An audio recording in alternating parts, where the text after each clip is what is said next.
more. Amen po. So, may panalangin po tayo.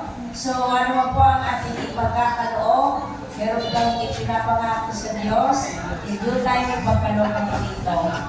Okay, let us pray. Father in heaven, we thank you so much for all the blessings na kung nakaranasan. Not only in our physical healing, material, financial, spiritual healings, the blessing to our family, good relationship, everything, Lord, ang lahat ito ay galing sa iyo. And Lord, we want to bless the ministry through our giving. That is why we ask your blessing of abundance, multiplication, as lahat ng aming pagkakaloob ay iyo itong pagyayamanin at pauunlaran. Inibilaw ka na namang source of income, meron ang bawat isa. Kaya mo ito at kaya mo itong pagyamanin. Thank you so much, Father. Bless us according to your word. Be glorified in Jesus' name. Amen and amen. Sabay kayo sa intersection. Kebs! Kailan kayo magpapaturo? Di, mens! Alas. Tayo lang ate. Ate, ano ba ito play niyo? Are you ready? Sana ako.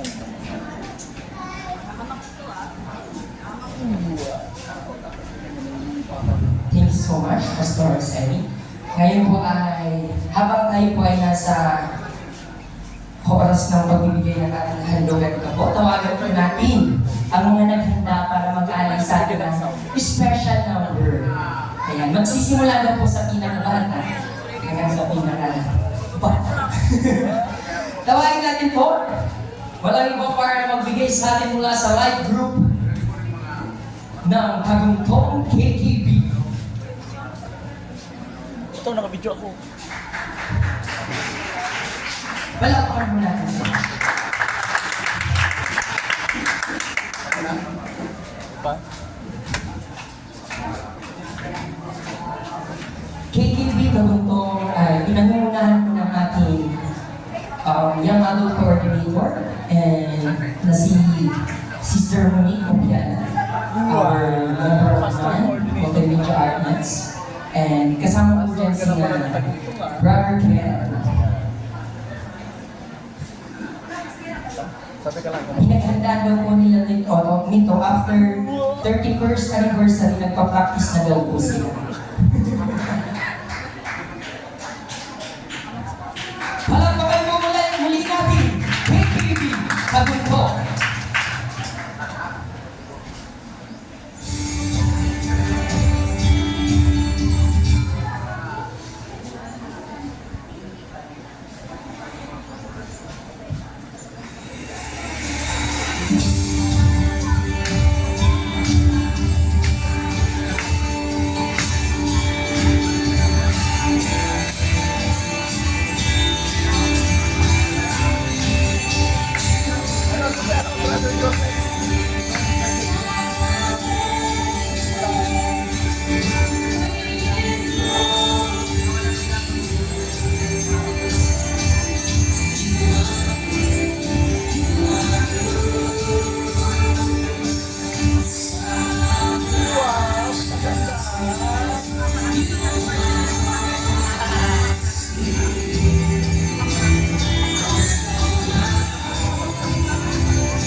KKB Tagon ko. Alam niyo po bang napakatagal na ng live group na yan, simula ng bata kayo mga kabataan sila. Amen po.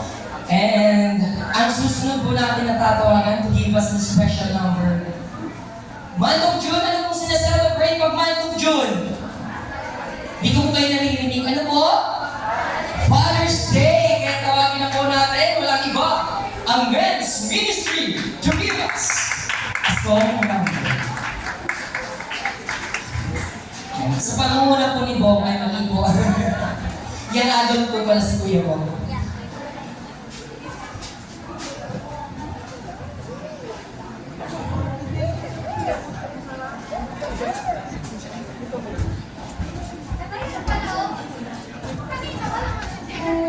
Ang Men's Ministry po ay pinamunahan ng ating coordinator, walang iba, Brother Ivan.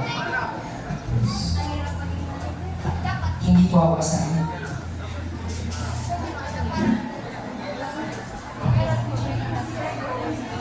Habang po sila ay nagre-ready, hayaan po akong magbigay ng announcement na after po ng ating closing prayer, ay meron po tayo dyan sa likod na pwede niyo pong pag-picturean sa may mga bulaklak dun sa photo booth.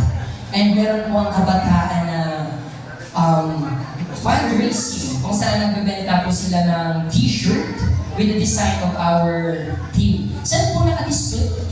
Nasa likod daw po. At pwede niyo po yun hanapin. Ready na po ba ang men? Marami pong men sa Tinatawagan pa po. sa likod. Lahat daw po ng dakilang Para mag-qualify natin si Lord, dito tayo sa unahan. si Brother Abe po, tinatawagan, Brother Abe. Kuya Jun! Sino pa po? Si Tito Bird. Si Uncle Ben. Sir, Let's go! meron tayo. Kumenta po lahat. Nandito po yung mga sino, po tayo. Kaya naka-t-shirt ng Imitate Christ. Tinatawagan po ang lahat ng men. Siguro magiging ba ng stage? Si Pastor Ding daw, tatakbo daw siya papunta dito. Si Uncle Ben, ayan, mga malalakas natin natin. Sino pa po? Si Kuya Benji. Ay, dito na po, ready na po. Sino pa? Papa, kaya mo ba kayo dito? Hindi na lang. Magsasolo na lang daw siya. Okay, once again, let's give a round of applause to Men's Ministry. Ito, malalakihan ay bibigyan ng awit. Puri.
Okay, dahil time na, ay hindi pa naman. 11:15. Tama po yan, magkakailan tayo. So, bago tayo dumating sa closing prayer, dahil tayo napagpala sa ngayon, tatawagan po natin ang ating pastora sa 3rd District. Tawagan po natin para siya ipag-pray. At siya i-bless natin. Amen! Gutom na kayo? Pang minuto na lang. Siyempre, tayo napagpala ng salita ng Diyos. I-bless din natin siya. Amen. Dahil siya una na nangaral sa Albay. Amen. Tamagan po ang mga pastor, Brother Aki, ang ating admin, para bigay po natin kay Pastora. Asan na si Brother Abe? Okay, Sister Sen, mga pastor na natin. Dito kayo. Mamaya yan mga sila dyan. Nawala yung first ko. Ang saya-saya ko po ngayon umaga. Gusto ko po ipaalam sa inyo. Kasi pag ako nakita na ilang pagtuturo ko yung isang pangan. Kasi po yung rito,